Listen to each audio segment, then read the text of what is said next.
Hi everybody, it's Rob here again. This is the next video in the series on how to play the City of Stains. This is the third of the videos dedicated to dealing with the specific secondary actions available to the individual factions in the game. And in this video, I'm going to deal with the guild, or the red faction in the game. And I'm going to go through the 10 action cards available to the guild to explain what they do, how you go about using them in the game. So, taking a look once more in Tabletop Simulator, I've laid out the 10 action cards for the guild. You will immediately notice, looking at them, that many of them have costs in the top left or right corners. Uh, Most of the guild, in fact, all of the guild cards do have some or other cost in order to play them. Starting at the top left with organized crime, this has a cost both of one coin and of a malady token. And remember that the malady token must be placed on one of the two leaders uh, indicated on the card. And that's in the left-hand column. If neither is in play or neither is active, then you can place it on another leader. But when it comes to requirements, there are two leaders that are required to be active. Both need to be level 2. You need to have 6 influence or more in the city, and there needs to be a minimum of 6 guild influence on the board. Furthermore, you also have to have at least one discontent token in the city. So this is a card with a high level of requirement in order to play it. You will notice from the bottom left, it is also a Royal Council card, so technically could be played with Royal Council consent if the requirements or the cost can't be met. The effect of this card is fairly powerful as well. It adds one influence in every quarter in which there is a discontent token. That's the first effect, and that's quite powerful if there are a lot of discontent tokens in play. But even if there's one or two, it's still a valuable card, particularly with regard to the second element, which is that you increase one level on the income track. Now, the income track determines how much money you're going to get every round. So, an increase there without using a coin flag or controlling a coin flag is is very valuable. So, organized crime is a high cost, high value card. Guild contract is one in which there is a variable cost. The cost is 5 coins, sorry, less the level of the leader linked to this card, because you'll see this card is one of the leader linked cards. It does require a leader to take the effect.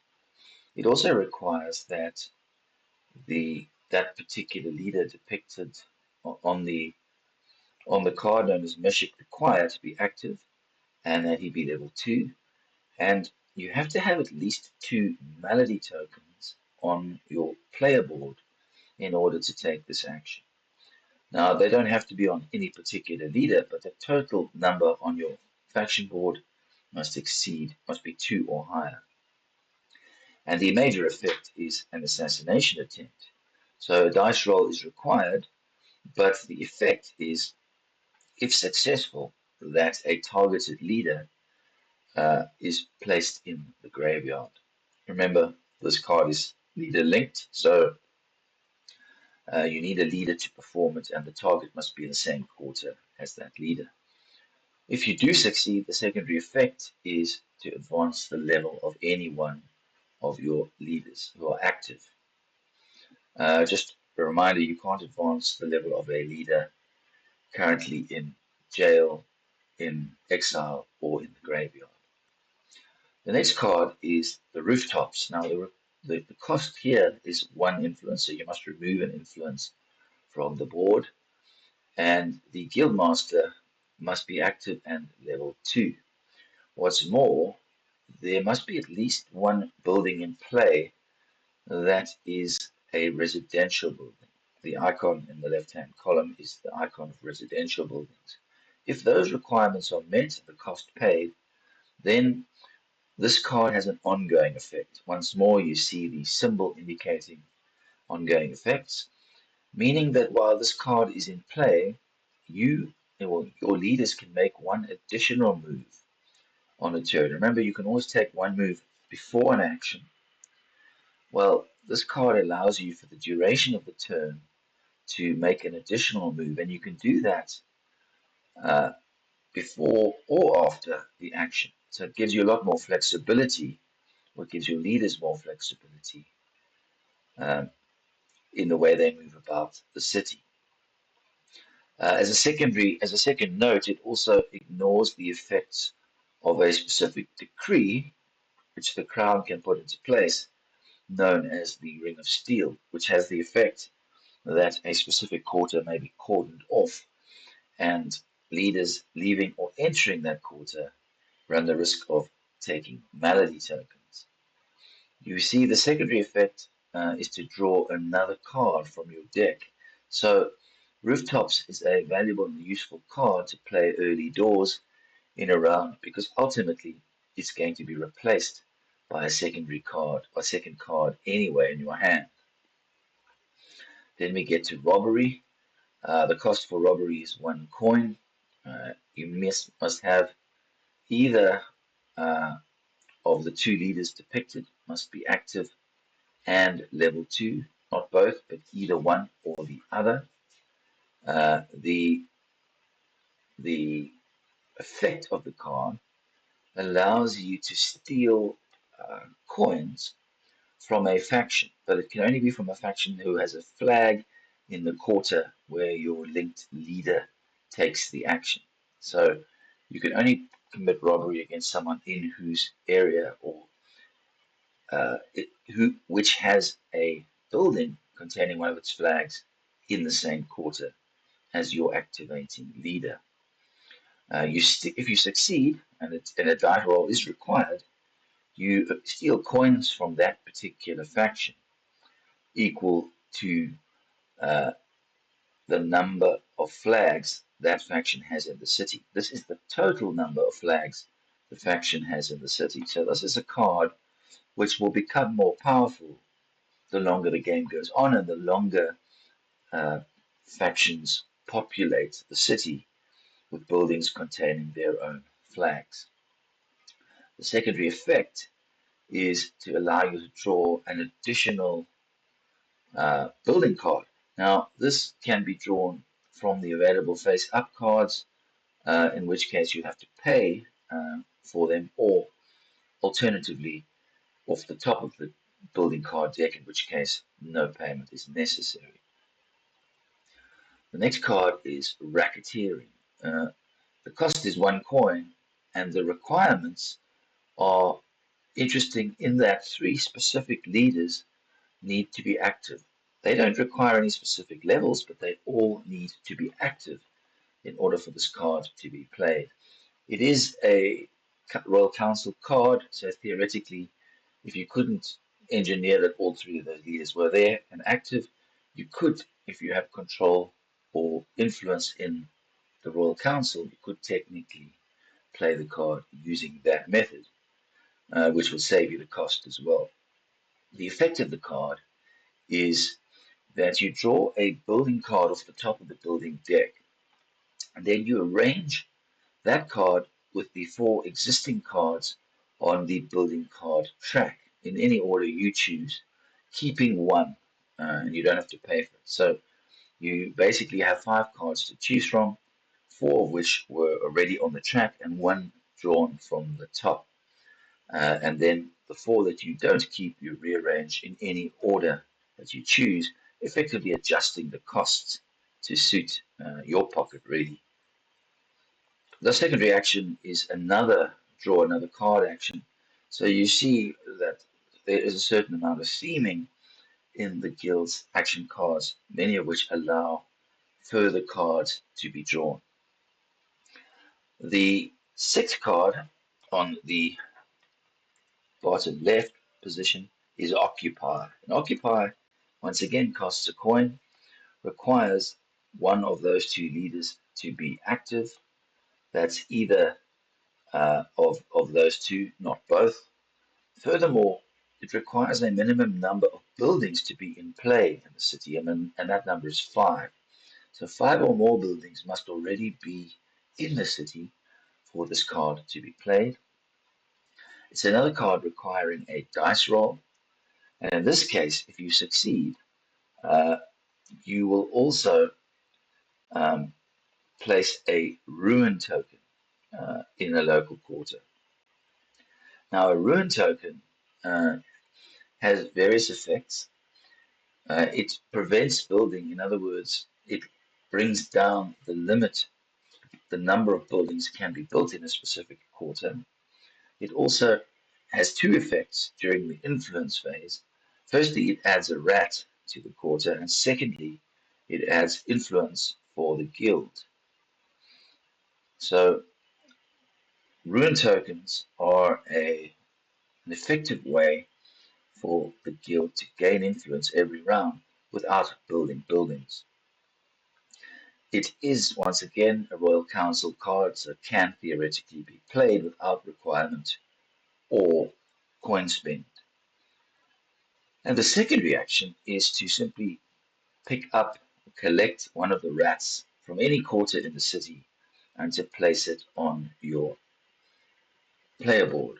Why would you do that? Well, one of the quarter actions, which we discussed in an earlier video, allows you to trade in rats for money under certain adverse financial conditions within the City of Staines. So it can be a source of funds having rats on your faction board. The next item, or the next card, is thieving, similar to robbery that we discussed a bit earlier. This time, the cost is a malady token, which, if possible, must be placed on one of the two leaders. Uh, the leaders in question are the Guild Master and Ash Fingerblade.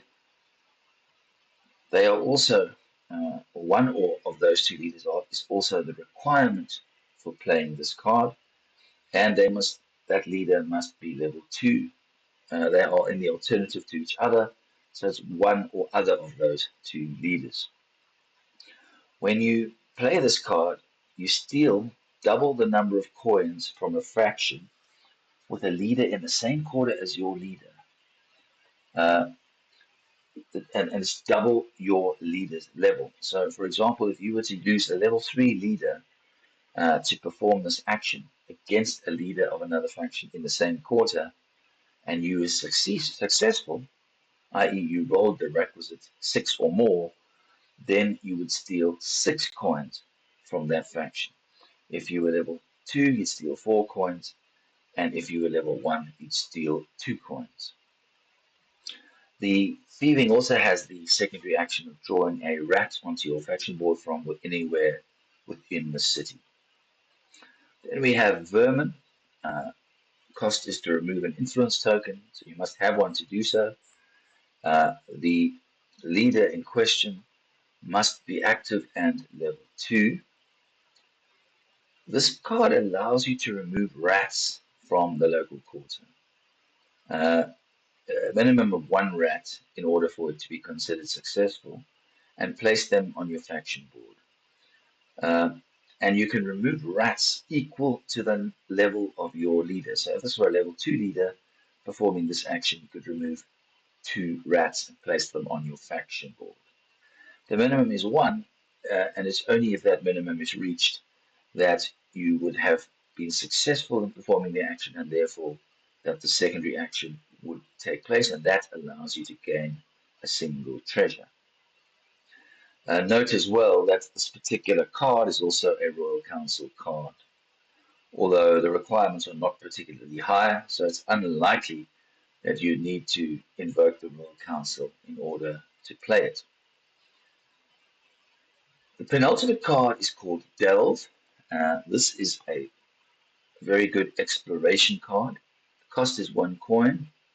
The requirement is that the leader known as Garen the Peacock be active and be level 2 at least, There's a further requirement that you have at least 9 total levels amongst all your leaders.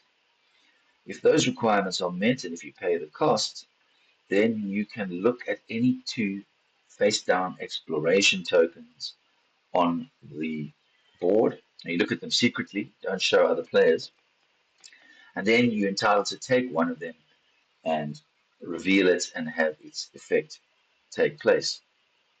So it's a risk-free way of getting treasures from exploration tokens rather than the basic action which requires a dice roll. The secondary action is to place a rat in any quarter that you choose. Lastly, we have the very destructive card known as Cannonade. It requires you to remove 2 influence and also requires the leader Black Beryl to be active and at least level 3. If these conditions are met, you can, if you succeed on a roll, destroy all of the buildings in one of 3 quarters. And those quarters are North Catch, Louston, or Waterfront. You must choose them before you make your roll, i.e., you must choose the target quarter before you make the roll. If you succeed, then you destroy all of the buildings in that quarter, and you place 2 ruin tokens in the quarter. So it's a drastic card, and one in which you need to be careful as to when you decide to play it in terms of game strategy, because generally speaking, you're unlikely to find allies amongst factions whose buildings you have just destroyed. The secondary action is also powerful. It allows you to place any leader active in a city into the graveyard. Obviously, only if you succeed on the roll, but this is once again a drastic action. And um, while it has significant effects, can have significant negative effects on your diplomatic standing in the city.